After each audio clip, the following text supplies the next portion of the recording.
Hola, buenas tardes a todas y todos.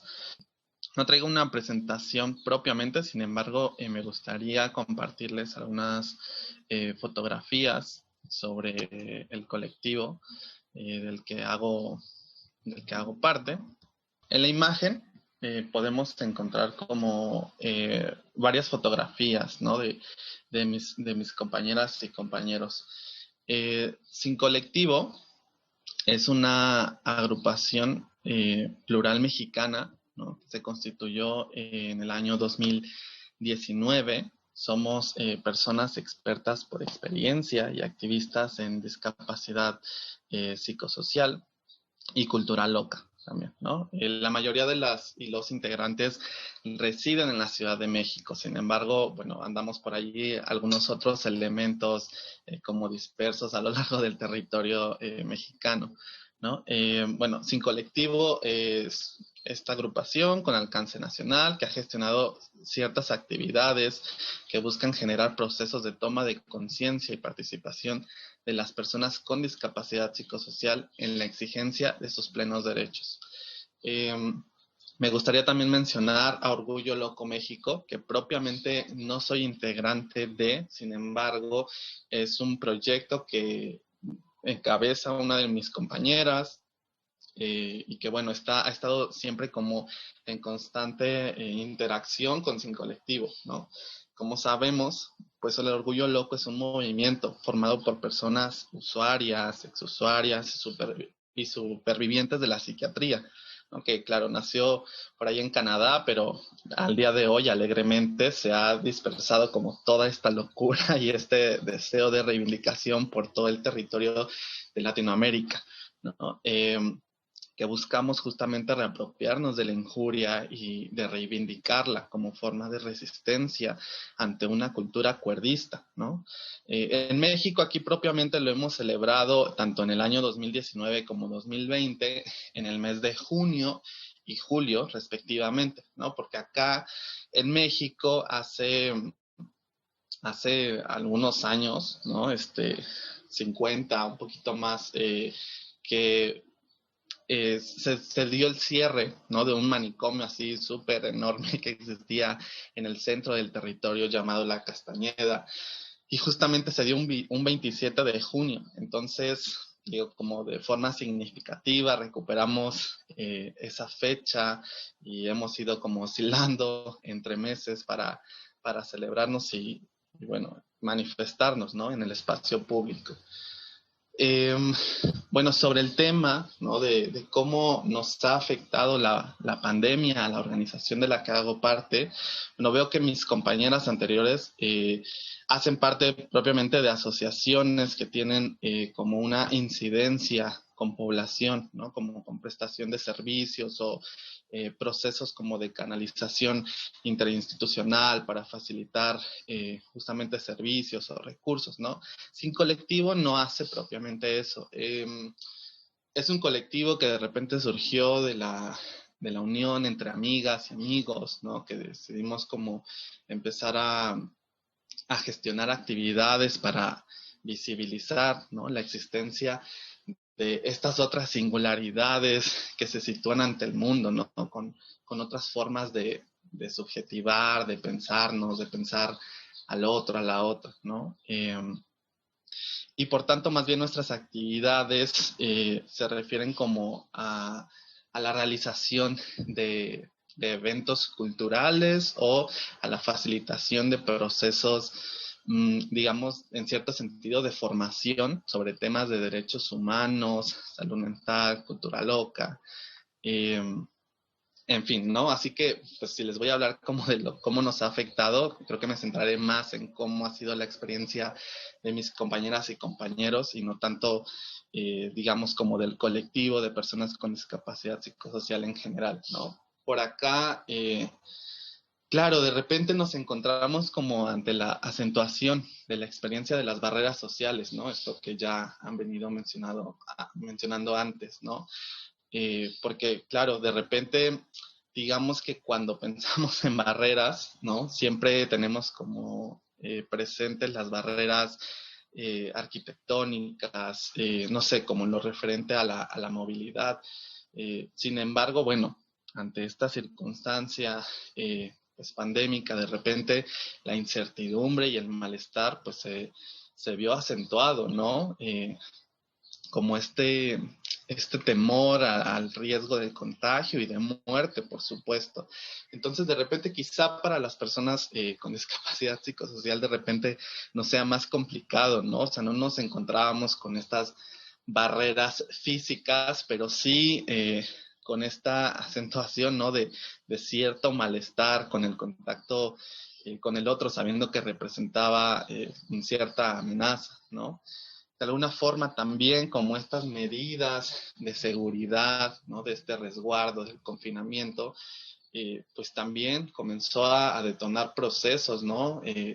Al interior de nuestros hogares, de nuestras comunidades, que iba generando malestar, ¿no? De repente sabemos que históricamente a las personas con discapacidad psicosocial se nos ha desplazado, ¿no? A espacios de encierro, a instituciones asilares y tal, ¿no?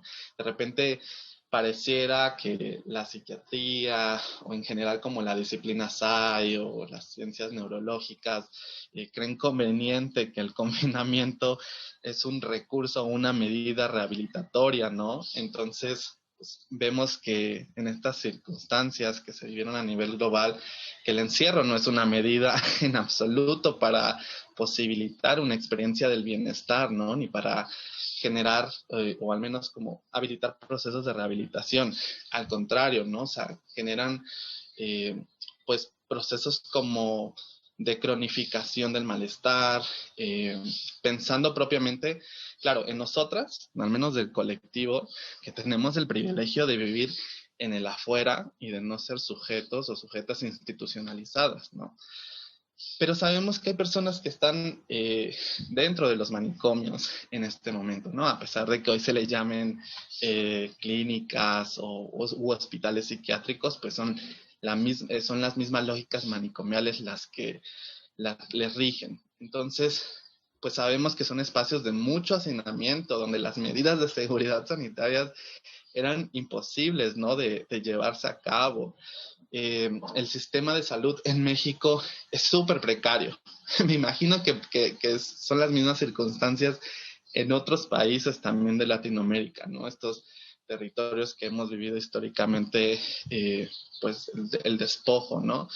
Y no se cuentan, claro, como con todo el personal necesario en estos espacios para poder, digamos, brindar de cierta forma una atención a las personas que permanecen internadas, ¿no? Entonces nos encontrábamos ante situaciones en que había un gran hacinamiento, pero también no había, ¿no? Como médicos o personas que estuvieran al interior de estas instituciones que pudieran dar como un seguimiento, ¿no? Sobre cómo estaban experimentando las personas institucionalizadas esta pandemia, ¿no? Incluso los propios familiares, ¿no? De las personas que están en esta situación de privación de libertad psiquiátrica solicitaban información, ¿no? Y de repente el sistema de salud mental cerró como, o blindó como todos los medios o las vías de comunicación al interior. Entonces, de repente no se sabía o no podíamos tener la certeza de cuántas personas se encontraban contagiadas al interior de estas instituciones, cuántos decesos, ¿no? Habían ocurrido al interior de estas, ¿no? Siempre las cifras oficiales eran así como saldos blancos, ¿no? No había nadie al interior que hubiese sido contagiado o hubiese muerto. Progresivamente, digo, en el transcurso de los meses fuimos sabiendo que sí, ¿no? Que efectivamente, porque a pesar de que no había como una comunicación, ¿no? De los familiares hacia las personas que están dentro institucionalizadas, pues sabemos que poco personal médico, pues sí eran personas que estaban en contacto con el afuera, entonces ingresaban a los hospitales y pues detonaban estos procesos de contagio, ¿no? acá también, como en el colectivo, las vías de comunicación se vieron afectadas. De repente algunas compañeras y compañeros comenzaron a experimentar mayor malestar, decidieron irse como a otros espacios, ¿no? Digamos, como de la provincia, en el territorio, para estar como con menos contacto con las personas en la urbe, ¿no? Y de alguna u otra forma esto, pues, también iba generando malestar o incertidumbre entre todas y todos, porque no nos era tan fácil saber cómo se encontraban, ¿no? Eh, digamos que sobre esto de la ejecución de eventos culturales o procesos de formación, pues nos vimos en la imposibilidad de ejecutarlos también. Ya habían diversas actividades programadas, ¿no? Por ahí había un conversatorio sobre temas intersectados con la locura en una de las bibliotecas aquí en la Ciudad de México, la realización de una exposición artística también. Sin Colectivo y Orgullo Loco, desde el 2019, han venido desarrollando lo que hemos nombrado como Foro de Personas Expertas por Experiencia en Salud Mental y Derechos Humanos, ¿no? Entonces, claro, venía nuestra segunda versión en el año 2020, no pudimos como desarrollarla, pero bueno, digamos que encontramos como las formas, ¿no? De repente la virtualidad, a pesar de que sea tan cansada, también nos facilita como aperturar otras vías, ¿no? Por ahí también hubo como la realización de la segunda marcha de Orgullo Loco, que tuvimos que hacerla virtualmente, ¿no? Pero como les menciono, creo que en la virtualidad encontramos también como la posibilidad y la potencia de fundar como otros espacios de encuentro, ¿no? Quizá nuestras actividades a veces se centralizaban mucho pues en la capital del país, ¿no? Y de repente con esta... Queda un minutito para cerrar, porfis. Súper. Con esta posibilidad de que se pudieran conectar desde otros espacios, pues pudimos ir estableciendo como una red, ¿no? Más amplia a lo largo del territorio. Pudimos habilitar un espacio llamado Locura Dominical, que se realizaba en principio los domingos. Hoy en día se realiza los miércoles, pero sigue manteniendo esta designación de dominical, ¿no? Porque finalmente, pues, estamos locos. Y también realizamos en su momento como una escuela de otoño sobre derechos humanos en salud mental, aquí en coordinación con la Comisión Nacional de Derechos Humanos. Que les digo, a partir de esta pudimos constituir como una red, un grupo. Realizamos el foro virtual, la marcha virtual, y pues también hemos tenido la oportunidad, justo como ahora mismo, de estar en este foro, ¿no? Que de otra forma tal vez no sería tan fácil desplazarnos hacia Chile, ¿no? Por ejemplo, pero a través de la virtualidad pues hemos podido coincidir. Y bueno, por ahí hay algunas cosillas que quizá más adelante les cuento. Por ahora terminó la participación. Muchas gracias.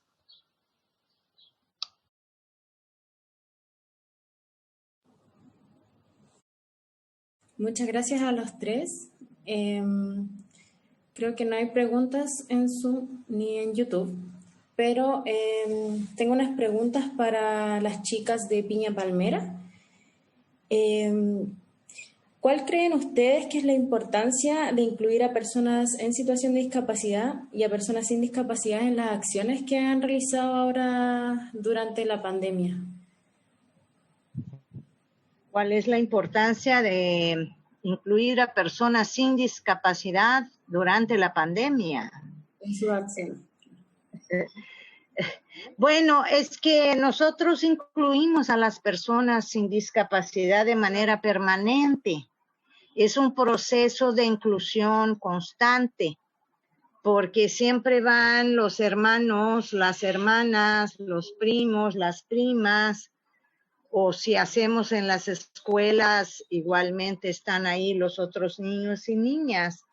Entonces, no hicimos algo de inclusión distinto por la pandemia. Lo que tuvimos que adecuar en la pandemia fue la acción en sí misma, por el tema de las restricciones, que obviamente en comunidades rurales indígenas fueron muy severas, incluso algunas tenían cercos sanitarios en donde a nosotros nos dejaban entrar porque sabían que éramos los únicos que podíamos trabajar con las personas con discapacidad, y si alguien hubiera ya sido contagiado con COVID, seguramente ellos no sabrían qué hacer, ¿no? Pero si no, no puede salir ni entrar a la comunidad, y la gente con discapacidad menos. Entonces, no hubo una acción específica de inclusión de personas sin discapacidad en la pandemia.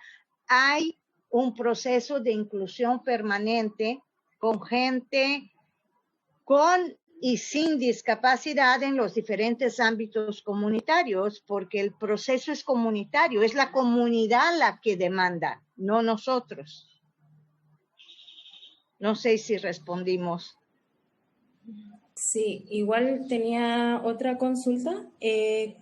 ¿Cómo fue el proceso de ustedes o con qué barreras y facilitadores se encontraron cuando hicieron como este cambio de pasar de hablar de RBC a IBC, a Inclusión Basada en la Comunidad?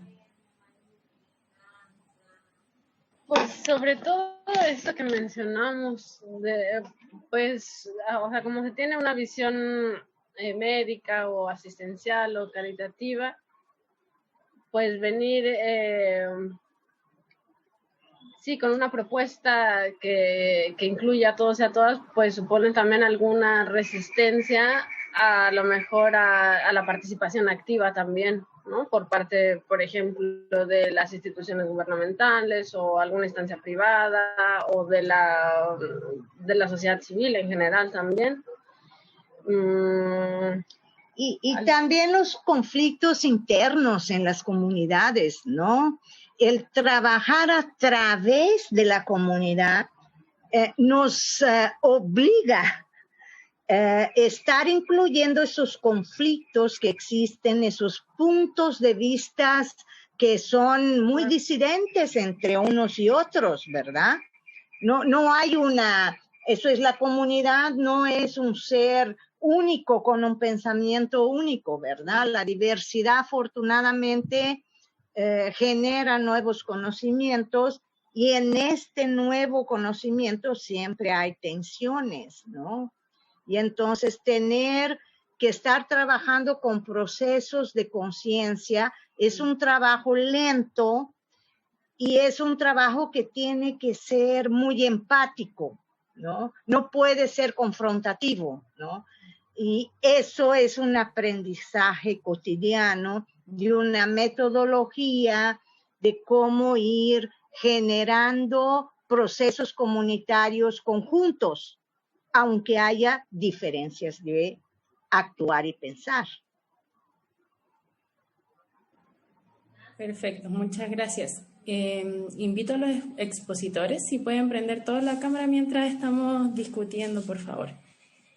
Tenía una consulta para Olga.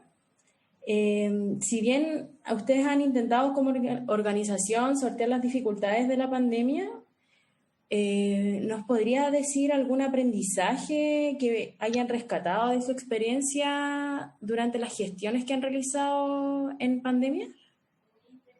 Mira, en realidad el primer aprendizaje es que nosotros, como bien dice que es comunitario, tenemos que estar pendientes, digamos, y ser solidarios, y ser empático con el otro, ser hermano de la otra discapacidad, no sé, dejar de lado mi discapacidad para poder ponerme en el papel o en los zapatos del otro. Y que eso cuesta, en realidad es un tema bien complejo que todavía existe, el que no, si mi discapacidad es más profunda que la otra, no, la mía es más importante, no, o sea, aquí eso ha sido como un aprendizaje que hemos logrado, que aquí nadie falta y nadie sobra, todos somos, digamos, necesarios, todos somos necesarios para poder lograr los avances.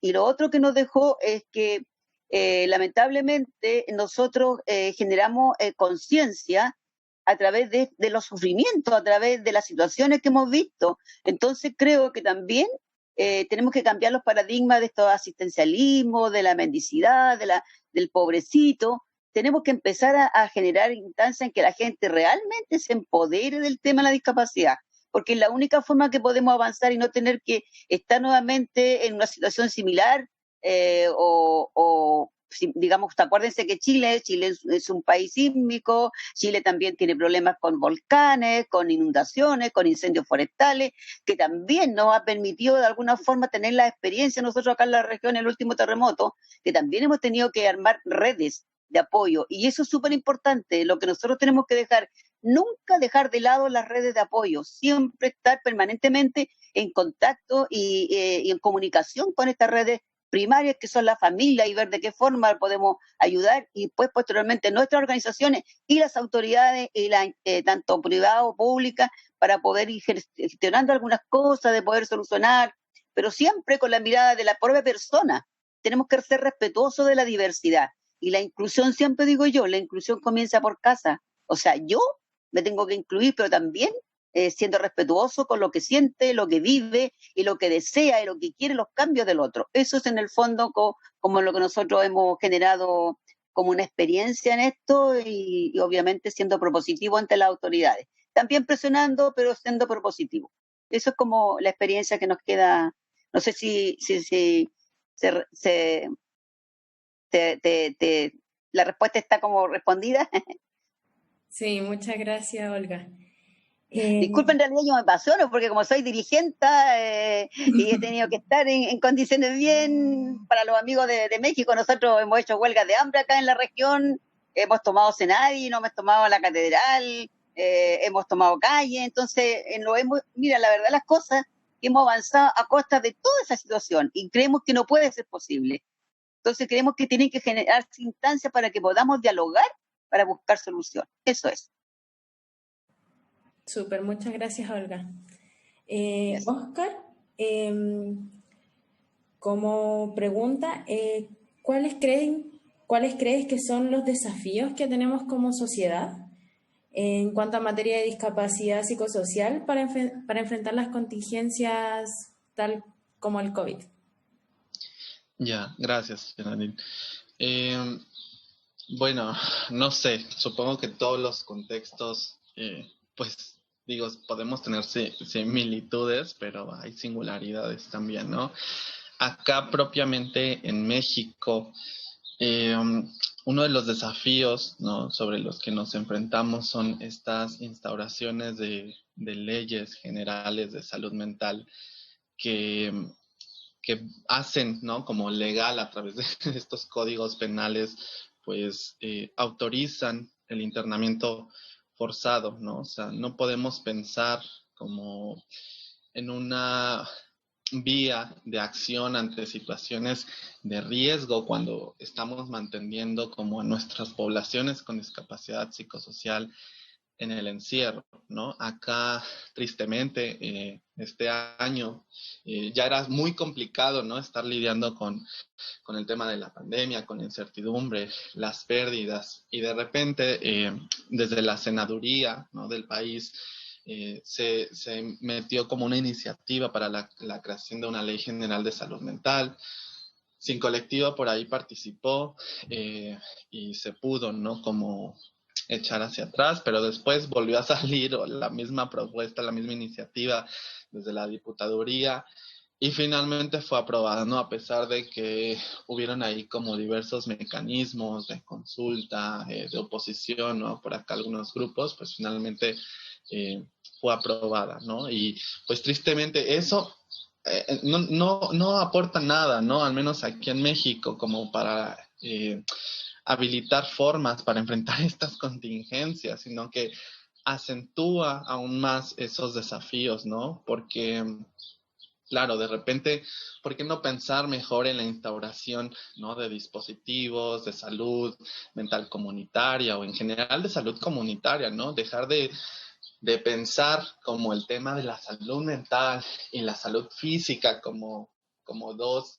vertientes, ¿no?, distintas, independientes, cuando pues nosotras y nosotros somos sujetos constituidos por psique y cuerpo, y no están como de manera independiente, ¿no? O sea, hacemos cuerpo a través de la psique, pero también está esta parte carnal nuestra. Entonces deberíamos, ¿no?, como, pues sí, como desafío, ¿no?, poder instaurar estos equipos multidisciplinarios de atención a la salud de manera comunitaria, ¿no? Pero sobre todo justamente incluir a las personas con discapacidad, ¿no? En la conformación de estos grupos y en la detonación como de estos procesos de atención, ¿no? Siempre está esta figura de la persona experta por profesión, ¿no?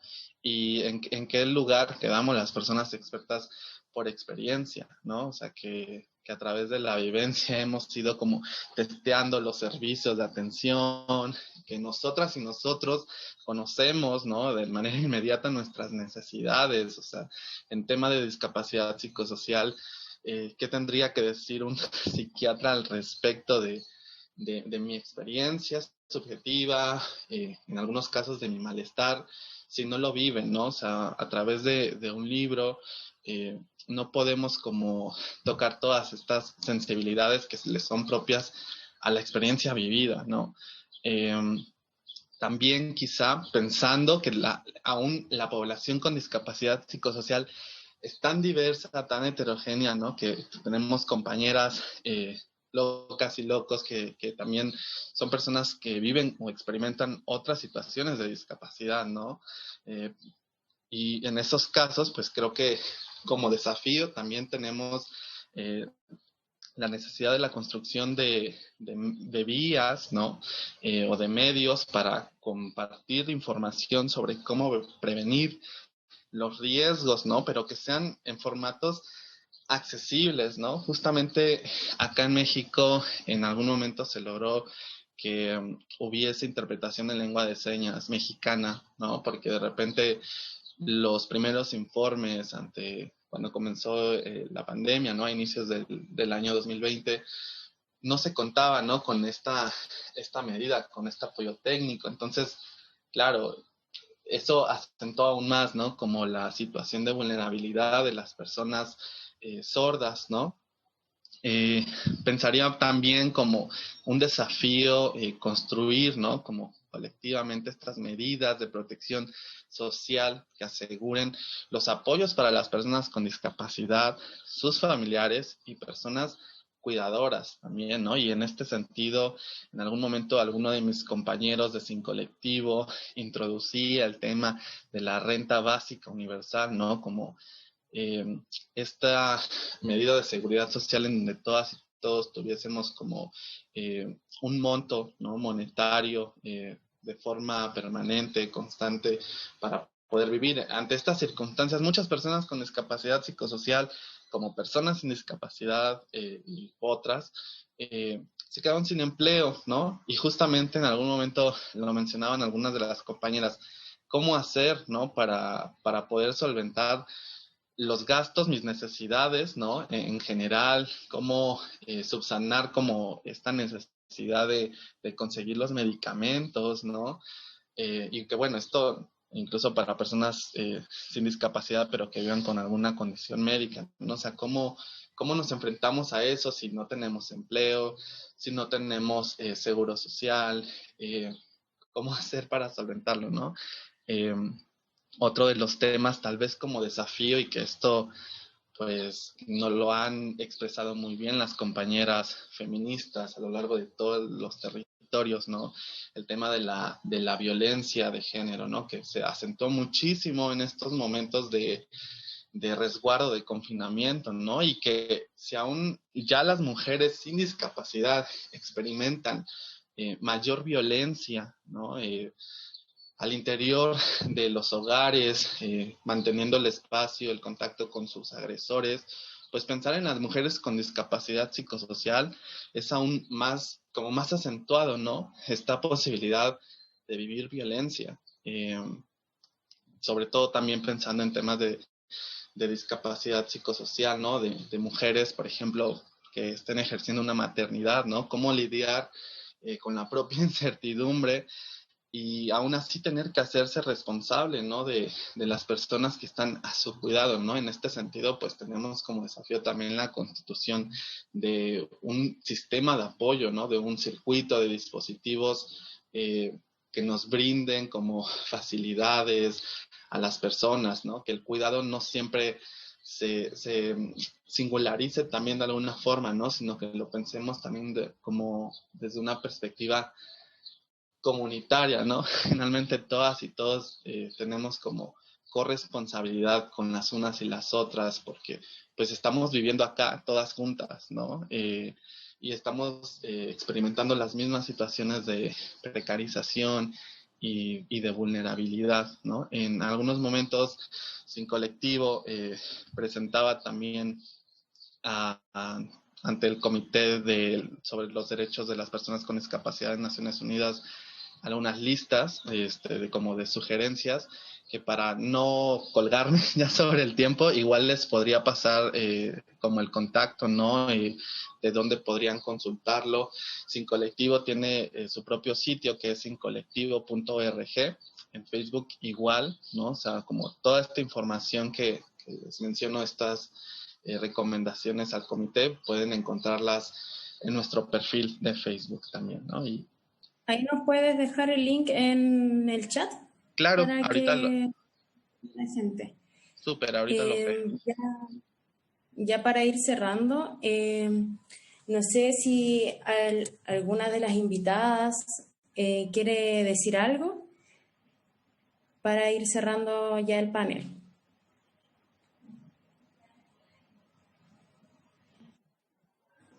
Bueno, pues creo que sería súper importante realmente ir construyendo propuestas comunitarias, ¿no? En cada localidad en donde estemos, porque hemos visto ahorita con la pandemia que esto es lo más importante, ¿no? Para poder romper el aislamiento y la discriminación, ¿no?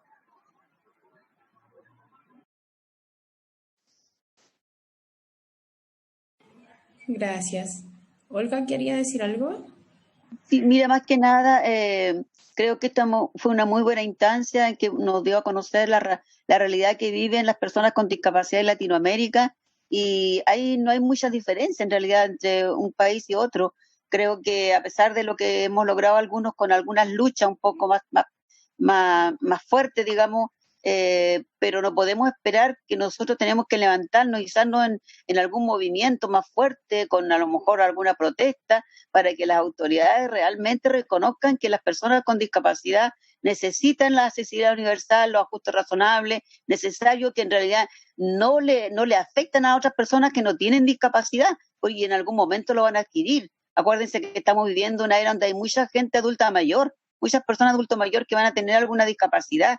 Entonces creemos que no es el tema de la discapacidad, no solamente le compete a la persona con discapacidad, a su familia, sino que toda la sociedad. Tiene que haber un cambio de paradigma y un cambio también de mentalidad y de la visión que tienen las personas con discapacidad aquí en Chile y en cualquier lugar, y terminar con toda esta cosa de la Teletón, de estas fundaciones que lo que hacen es aumentar todo este sentido de la caridad, y que muchas personas con discapacidad creen que, bueno, si así como lo piden estas grandes empresas, ¿por qué no puedo yo pedir limosna? Entonces, eso tenemos que de alguna forma también concientizar y cambiar ese paradigma. Eso más que nada, y dar un abrazo a todos ustedes, a los amigos de allá de México, ¿cierto? Y ojalá alguna vez podamos encontrarnos y poder trabajar en conjunto, a lo mejor algunas propuestas para Latinoamérica en el tema de discapacidad.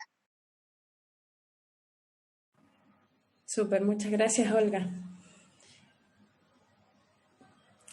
Ahora le damos el paso a Jane, que va a dar unas palabras de cierre. Gracias, Geraldine. Bien, bueno, ha sido una tarde, unas 2 horas casi, muy interesantes. Sin duda, nos quedamos con muchos desafíos desde las experiencias, desde los relatos de la academia o desde la investigación. También recogiendo las experiencias del jueves anterior.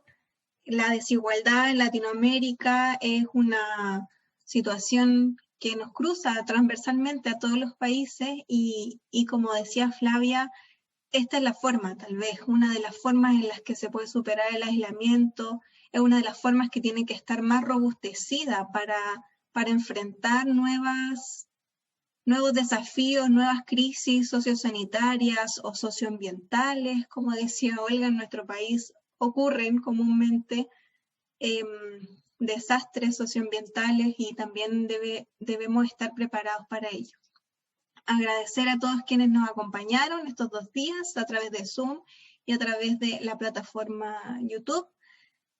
Solo cerrar con 3 cosas que creo centrales en estas jornadas: interseccionalidad, derechos humanos y rehabilitación emancipatoria. Hacer el tránsito a la IBC tal vez pueda ser un camino. Seguir construyendo rehabilitación comunitaria con y desde las comunidades. Muchas gracias a todos, todas y todes. Que estén muy bien. Buenas noches.